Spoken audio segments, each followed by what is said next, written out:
Hi, and thanks for tuning in to our weekly meditation. It's called Soul Food, and we've been looking at our If Jesus series, and today's title was If Jesus Did Marsfield Church. Now, the church, I believe, is in general is in danger of losing what set it apart in the first place.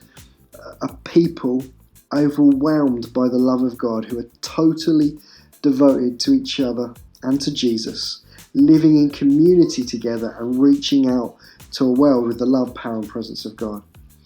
Many people think that the church is outdated, irrelevant in some way, and so trying to think up new, fresh expressions. And although in some ways this isn't bad, I do wonder that our search for a formula is causing us to quench what the Spirit's doing. We've almost packaged it up that it's formed a kind of religion for us. Now, although Jesus didn't go to church or was part of a church in the same way as we would call it today, he does give us some ideas of what a group of people should look like. And when we look at the early church, we can see actually how this was practically lived out. People loving Jesus, living out their mission. So today, we're going to look at if Jesus did Marsfield Church, what would it look like?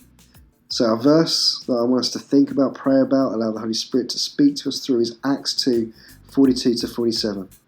And they devoted themselves to the apostles' teaching and the fellowship, to the breaking of bread and prayers. And awe came upon every soul, and many wonders and signs were being done through the apostles. And all who believed were together and had all things in common.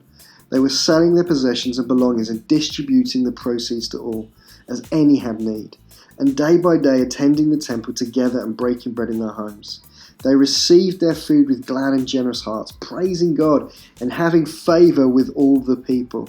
And the Lord added to their number day by day those who were being saved.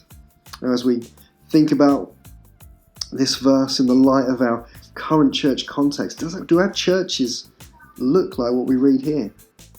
What does it mean to be a church in the 21st century? How can we build these raw, real, authentic relationships with one another?